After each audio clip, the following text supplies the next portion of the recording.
Hello and welcome back to the 11 Steps to Sirius JoY audio lecture series. I'm your heartfelt host and Sensei to Sirius JoY, Christopher Witecki. This is episode 8 titled Step 6, I Receive. In this audio lecture series, we are climbing up the pyramid of human consciousness known as the 11 Steps to Sirius JoY. This is the way, I believe, human consciousness naturally unfolds. It is God Universe's natural order. Step 0, Step 1, 2, 3, 4, 5, 6, 7, 8, 9, 10, 11. Naturally, this is the order. Humans layer their consciousness in separate spiritual dimensions. These dimensions are called states of human awareness. Each state of awareness is conscious of itself. That means that state of awareness is self-aware. Each state has a voice of its own. And for this reason, I like to give a personality to each of the steps, which I lovingly call our inner royal court.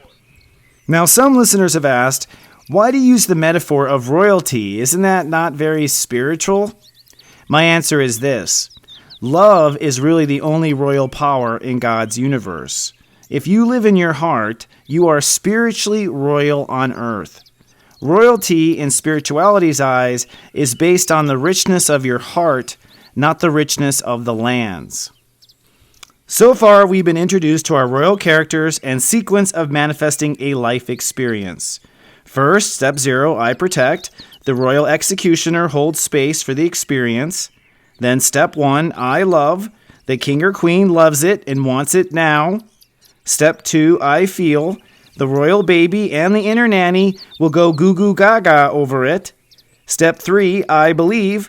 The royal scribe writes up the manuscript of the story that is to become. Step 4, I belong. The royal instigator draws the map and discovers the first solution. And then in our last episode, step 5, I think. The court jester, or royal smartass, edits the manuscript and analyzes the maps. Once you've completed step 5, and the mind has processed all the testimonies and prepared all the evidence from the inner royal court, this is when the king or queen calls for step 6 and summons the justice of the peace. The justice of the peace is the first seat of the outer royal court. That means that consciousness must get past step 6, our justice of the peace, if it's going to manifest into reality. Our justice of the peace can rule down a manifestation, and often for my clients, this is the step 6, that will prevent people from moving forward. Now, step 6 comes from the planet of Venus. It rules the sign of Libra. It's often associated with love, but Sensei says this is not really true. Step 6 is the state of awareness known as I receive. This is the part of your soul that actually judges if you're willing to open up and receive or not. You must receive in order to manifest. You must receive love to manifest great love, or receive money to manifest a project, or receive raw materials to have all the things to build. If you don't open up to receive, you won't really manifest. So Venus is not really about love itself. It's about whether or not you will open up to love. The irony here is that Venus has a reputation of love, or Libras have a reputation of being good in relationships, but what Venus and Libras actually do is judge love all the time. That's why I call it the justice of the peace. Step 6 is the consciousness that weighs all the options back and forth. And this is the symbolism of the Libra scales. Weighing in on one side of the scale is the heart. Weighing in on the other side is what you are currently considering. Now, some people make the mistake of weighing ideas back and forth, and this is actually step 5, playing mind games with you, keeping you from listening to the real voice that matters, your heart. When your heart is settled, you can actually open up your heart and weigh whatever it is you're trying to manifest or bring into your life against the voice of your heart. There are no more details to be considered at this step. There's no Congress to be held. Does the king or queen want this or not? So as you can see, the justice of the peace is responsible for keeping the peace in His or Her Majesty's royal court. It's the part of you that's always weighing and judging if things really work in the heart's desires or not. It's the part of you that's responsible for fairness, justice, and equality. But in many of my clients' cases, I find there is a corrupt justice of the peace. Either the justice of the peace is looking out only for the queen's interest, a win, only win myself kind of perspective, or the corrupt judge is constantly giving the kingdom away to unqualified strangers and always ruling outside the favor of the heart. So many people actually suffer from a corrupt justice of the inner peace. It's interesting, but it's actually step 6 that will betray the royal queendom or royal kingdom. It's not the heart, step 1, that betrays. It's not the mind, step 5. It's step 6. Your spiritual history and experience with Libra energy, or step 6, or we could say your experience with the art of balance, is really what determines if you have equal, upper, or lower advantage in what you're weighing. Therefore, the justice of the peace is responsible for what our relationship is to everyone and everything in our life. This is why Libras are associated with romantic relationships and why they're the most fun in relationships, because they love to weigh relationships. But you also have a relationship to salt, and you have a relationship to pepper, and you have a relationship to cayenne pepper. So there's a part of you that has to manage the relationship to everything, and it's basically being judged to determine whether or not there will be peace kept in the royal court. If it's going to disrupt the peace, usually you will turn it down and not be open to it. I receive. So when your justice of the peace goes back into the back chambers for deliberation, here are some of the questions he or she must ask. Is this manifestation equal, fair, and just to the heart?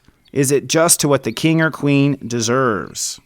Is this exactly and precisely the relationship your heart is looking for? Now, it's been my experience when you ask the king or queen a direct question like that, is this the guy your heart is looking for? Exactly, Your Majesty, the exact guy your heart wants, is it? This is when your mind gets nervous and usually interjects in the court, often saying something like, Your Honor, I hear this guy comes with a fantastic car and a big house. What difference does it make if it's the exact match the heart wants? This man is rich. And so your mind can take you off track like a good lawyer. And some justices of the peace are swayed by that sort of rhetoric. But the problem is they're not listening to the heart. So they have a corrupt judgment going on, and taking bribes from that smartass is not going to lead you to any true happiness. The car, the house, and whatnot, if you don't ask your heart directly, if you really are in love with this person, you're not going to have your truth and be able to open up and receive. Now, when the court jester smartass mind deviates from the heart's voice, the only voice the mind is supposed to actually represent, your justice of the peace inside must throw down the inner gavel. Bang, bang, order, order in the royal court. Smartass, one more distraction like that and I'll hold you in contempt of my royal court. That's the kind of games I play in my heart. Now, you may think I'm crazy with all these voices and characters going on in my head, but I already told you, every human has these multiple personality disorders, all these voices talking inside of us, and we don't have any order in our inner royal court. In my experience, the 11 Steps to Sirius JoY is the method to bring these states of awareness into correct order. Step 6 is the point where your heart opens up to receive the results of the heart's desires. Many of my clients actually sabotage their manifestations right at step 6. They can always manifest opportunities, but they can't open up at the time to accept the prize. Here's a little obvious to manifestation, but you might not have thought about it. If you want something greater than you have already known, you're going to have to actually open up wider to receive it. If you want a bigger hamburger, you have to open up your mouth wider. So the universe usually has some sort of caveat. For example, you manifest the love of your life, but you now have to relocate to Russia. Are you open to that? And the answer is, if he means that much to your heart, hell yes, I'm open to Russia. Teach me Russian.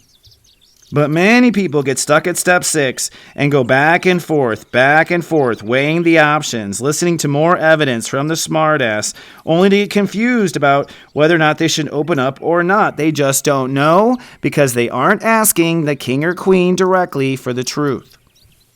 Another reason people have a hard time opening up is because they're skipping one of the first 6 steps to the Sirius JoY process. That means you're having a hard time opening up because you did not protect yourself, or you're not listening to the heart, step 1, or something doesn't feel right, step 2, or you don't really believe it will work, step 3, or you don't really feel you belong there and you're in denial of that, step 4, or your mind has several voices objecting and playing mind games, step 5, or even step 6, you have a corrupt judge. The moral of the story is, if you can't open up to something, there's a damn good reason. When I was younger and before I discovered the 11 steps, I used to think I had a real problem with my love life. I loved people, I fell in love, but I had a hard time opening up, especially in my first marriage, actually, in my early 20s. And I thought I had terrible intimacy issues. And I went and saw a therapist for a long time and worked through some of my childhood intimacy stuff, but then still, even after passing that stuff, I could not open up. I could not be intimate with her for some reason and let her in, and it even made me angry that I was trying, so I was having a lot of conflicting feelings. And I realized I was failing to listen to my heart on the scales and was really going back and forth in my court jester's testimony over and over again. I was literally stuck at step 5 until it finally dawned on me when I asked my heart, "Hey heart, do you want to be married in this situation?" And my heart said, "No, I don't want to be." And once it was honest with me, I was like, oh no. I did love her, but my heart didn't want to be with her. And the reason why I was stuck in this relationship was because I wasn't speaking directly to my heart. And I was ashamed to admit this too, so there was a lot of repressing going on, and the court jester was hiding all the evidence from me. So it turns out it was the justice of the peace that was keeping me from opening up with intimacy. It was the justice of the peace turning down my happiness. And it was the justice of the peace that was actually protecting my king, my heart, my inner self, from getting hurt by not opening up. So sometimes when we don't open up, another part of us is telling us, no, you might get hurt. Like I've said before, each state of awareness is self-aware. It has its own consciousness of its awareness. If your body says no to a food, you should listen. If your ego gets angry at a stranger, you should listen. And if your justice of the peace refuses to open up to receive, there's usually a damn good reason. So here are some step 6 guidelines that you can follow to manifest your Sirius JoY. First of all, you can only open up to what the heart will be truly satisfied with. You can't lie to your heart. It knows a fake when it feels a fake. You can only open up if the previous 6 steps are in full integrity. Now, a lot of people actually have a hard time opening up because they have skipped step 0, I protect. They fail to protect their heart, so they can't open up. They have no backup plan if something goes wrong. They fail to perform a background check on the person they're thinking about dating. And because they jumped in without protection, their soul is protecting them by default by not opening up to receive the gifts. So sometimes you got to go back and work through the steps. Some people can't open up because they are skipping steps. For instance, people that have sex right away, well, I'd say sex is going to step 9. And if you jump to step 9 before you've contemplated whether or not you should open up in the first place, you skip steps. That throws off your entire ability to open up. And some people will manifest or jump straight to step 10, manifesting a marriage or manifesting something together, even a creative project, when they haven't actually asked their heart if it's open to marriage or open to co-creating something with someone else. And like I said before, many people can't open up because they stay stuck on step 5, weighing all the chitter-chatter of the mind and not directly asking the heart, do you want this or not? Now here's a disclaimer. Opening up does not mean that you will know it's going to work out. Remember, knowing is after you manifest evidence, not before. Evidence comes around step 11. So in order to go forward, you have to open up and not know how it's going to turn out. Some people are unwilling to open up without a guarantee. And if you're that type of person, you absolutely won't manifest because that's not how God does it.